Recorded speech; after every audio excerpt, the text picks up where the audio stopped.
Hi friends.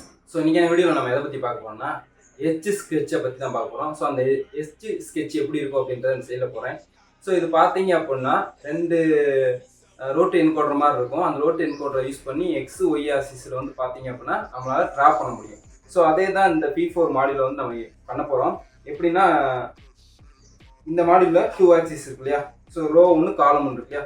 So ரோக்கும் காலத்துக்கும் பார்த்தீங்க அப்படின்னா தனித்தனி ரோட்டு என்கோடர் வச்சுக்க போகிறோம். ஸோ தனித்தனி ரோட்டு என்கோடரை வச்சு ரோலையும் காலத்துலையும் இருக்கிற ஒவ்வொரு பிக்சலையும் நம்ம மூவ் பண்ணிக்கலாம். ஸோ மூவ் பண்ணி எந்த பிக்சல் வேணுமோ அந்த பிக்சலை மூவ் பண்ணி அந்த பிக்சல் என்ன கலர் வேணுமோ அந்த கலரை நம்ம ரோட்டு என்கோடரில் இருக்கிற சுவிட்சை யூஸ் பண்ணி ஸோ லெஃப்ட்டில் இருக்கிற சுவிட்சை யூஸ் பண்ணி நம்ம என்ன பண்ணலாம், 7 கலர் நம்ம வச்சுருந்தோம்லே அந்த 7 கலரை சேஞ்சஸ் பண்ணிக்கலாம்.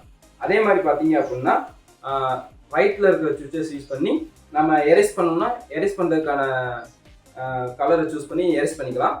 லாங் ப்ரெஸ் பண்ணோம் அப்படின்னா மொத்த டிஸ்பிளேயுமே வந்து எரேஸ் ஆகிடும். ஸோ இந்த மெத்தட் தான் வந்து பார்த்தீங்க அப்படின்னா நம்ம பண்ணியிருக்கோம். அதை எப்படி பண்ணோம், அதுக்கான கோடு எப்படி இருக்குது அப்படின்றதெல்லாம் பற்றி நான் டீட்டெயிலாக எக்ஸ்பிளைன் பண்ணுறேன். ஸோ இதுக்கான கோடு எக்ஸ்பிளைனில் பார்த்தேன் அப்படின்னா அந்த P10 அப்படின்றது வந்து பார்த்தீங்கன்னா P4க்கானது. ஸோ நான் லைப்ரரியில் வந்து சேஞ்சஸ் பண்ணியிருக்கேன். ஏன்னா நான் ஆல்ரெடி P10க்கான லைப்ரரி மேக் பண்ணி வச்சுருந்தேன் இல்லையா. ஸோ அதனால் அதே லைப்ரரியை வந்து நான் ரீரைட் பண்ணி வேறு லாஜிக் யூஸ் பண்ணி தான் P4க்கு வந்து யூஸ் பண்ணி வச்சுருக்கேன். ஸோ அந்த P4க்கான லைப்ரரி. அடுத்து பார்த்தீங்கன்னா ஐகான்ஸ். ஸோ ஐகான்ஸில் வந்து பார்த்தீங்க அப்படின்னா இப்போ வரைக்கும் வந்து 3264 அந்த ஒரு அரே மட்டும் தான் இருக்குது. ஏன்னா இந்த அரேயில் தான் வந்து பார்த்திங்கன்னா நம்ம எங்கெல்லாம் பிக்சலை மாடிஃபை பண்ணணும்னு நினைக்கிறோமோ அங்கங்கே மாடிஃபை பண்ணி இந்த அரேயை ஃபுல்லாமே வந்து பிரிண்ட் பண்ணி விட்டுலாம். ஸோ மற்றதெல்லாம் கீழே வந்து பார்த்திங்கன்னா டிஃபால்ட் ஏபிசிலாம் நான் வந்து அன்கமெண்ட் பண்ணியிருக்கேன். நெக்ஸ்ட் இது லாஜிக் சிம்பிள். இப்போ நான் என்ன பண்ணியிருக்கேன் அப்படின்னா என்னோடய ஓன் லைப்ரரியை வச்சு இங்கே பிக்சல்ஸ் ட்ரா பண்ணுறது இல்லாட்டி ஒவ்வொரு பிக்சல்ஸில் வரதை வந்துட்டு நான் ரெடி பண்ணிட்டேன். நெக்ஸ்ட் இந்த ஒவ்வொரு பிக்சல்ஸ்க்கான கலர்ஸ்லாம் வந்து எப்படி வரணும் அப்படின்ற லாஜிக்ஸ் தான் நான் எழுதியிருக்கேன். அது நான் எப்படி எழுதியிருக்கேன் அப்படின்னா இந்த ட்ரா மெயின் அரே அப்படின்றது வந்து பார்த்தீங்க அப்படின்னா அரையை வந்து பிரிண்ட் பண்ணிடும்.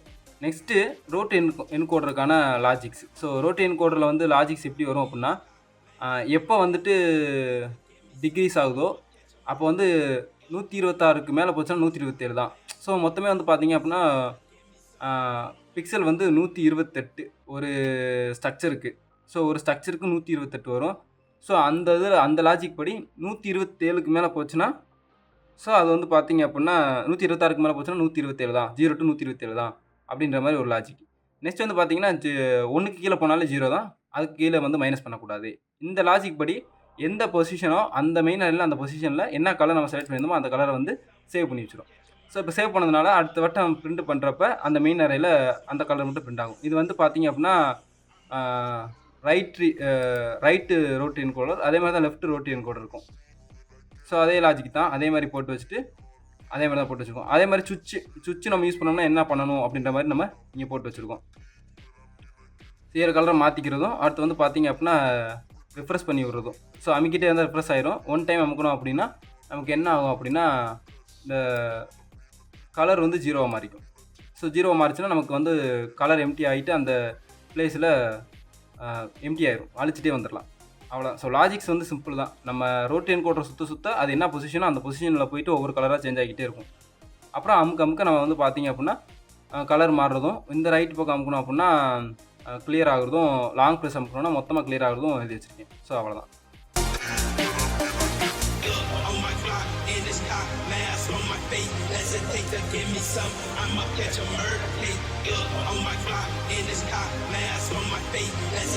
Give me some, I'ma catch a murder.